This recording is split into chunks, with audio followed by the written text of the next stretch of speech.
مشرق وسطی میں لڑائی بڑھتی جا رہی ہے اور اب امریکہ نے بھی دھیرے دھیرے مشرق وسطی کے کئی ملکوں میں حملہ شروع کر دیا ہے۔ فی الحال امریکہ کا دعویٰ یہی ہے کہ وہ ان گروپوں پر مشرق وسطی کے عراق اور شام میں حملہ کر رہا ہے جو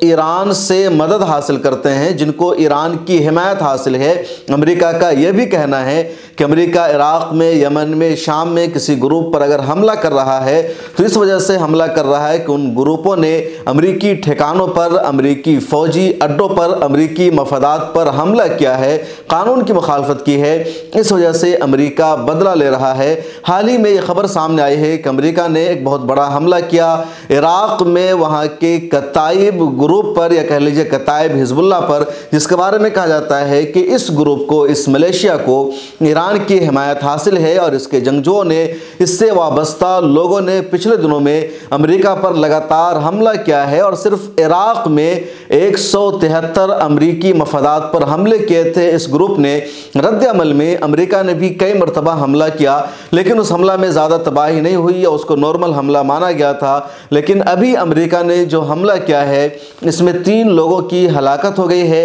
اور ایک کتائب حزب اللہ کا کمانڈر بھی مارا گیا ہے۔ امریکی فوج کا دعویٰ یہ ہے کہ کتائب حزب اللہ کا ایک کمانڈر جو آج ہلاک ہوا ہے وہ پورے عراق میں اور خطے میں امریکی ٹھکانوں پر حملہ کا ماسٹر مائنڈ تھا، وہی منصوبہ سازی کر رہا تھا، وہی پورا پروگرام بناتا تھا کہ کس طرح حملہ کرنا ہے، اس لیے ان کے ٹھکانوں پر ڈرون سے حملہ کیا گیا۔ اور دراصل جو تفصیلات سامنے آئی ہے کہ کسی گاڑی سے یہ لوگ کہیں جا رہے تھے، تبھی اس گاڑی کو ڈرون سے نشانہ بنایا گیا اور اس میں کتائب حزب اللہ کے کمانڈر کی بھی ہلاکت ہو گئی ہے۔ شام میں بھی حملہ بڑھتا جا رہا ہے، اسرائیل نے بھی شام کے کئی ٹھکانوں پر لگاتار حملہ کر رکھا ہے۔ ادھر یمن میں جو حوثی ہے ان کے ٹھکانوں پر بھی امریکہ نے بڑے پیمانے پر حملہ کیا ہے۔ لیکن جو اصل بات ہے، جو سب سے بڑی خبر ہے وہ یہ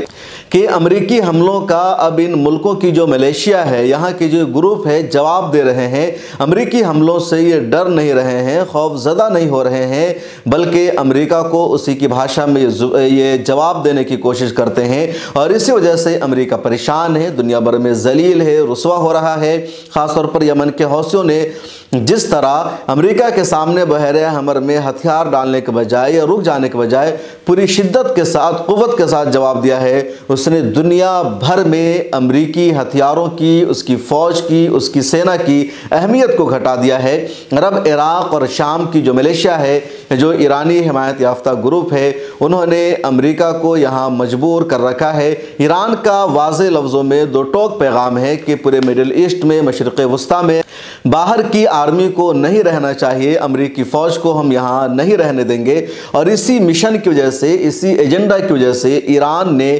عراق میں، شام میں، یمن میں، لبنان میں اور آس پاس کے ممالک میں اپنے حمایت یافتہ گروپوں کو مضبوط کر رکھا ہے، ایک الگ سے آرمی بنا رکھی ہے، پاسداران انقلاب کی طرف سے سپورٹ ملتا ہے اور بار بار امریکی ٹھکانوں پر حملہ کیا جاتا ہے کہ وہ ان علاقوں کو خالی کر دے۔ افغانستان پر بھی امریکہ کا قبضہ تھا، لیکن طالبان نے امریکہ کو باہر نکلنے پر مجبور کیا۔ ایران میں بھی امریکہ کا قبضہ تھا، امریکی آرمی تھی، لیکن 1979 کے انقلاب میں امریکہ کو بھی ایران چھوڑ کر جانا پڑا۔ اس کے بعد امریکہ نے اب عراق کو اپنا مضبوط ٹھکانہ بنا رکھا ہے، شام میں بھی کچھ جگہوں پر امریکی فوجی موجود ہے، یمن میں امریکہ پہنچنے کی کوشش کر رہا ہے اور اسرائیل پہلے سے ہی مڈل ایسٹ میں امریکہ کی فوجی چھاونی کا کام کر رہا ہے۔ اس ویڈیو میں اتنا ہی، کمنٹ سیکشن میں اپنی رائے ضرور لکھیں، اس چینل کو سبسکرائب کر لیجئے اور سوشل میڈیا کے سبھی پلیٹ فارم پر ملت ٹائمز کے ساتھ آپ جڑ جائیے۔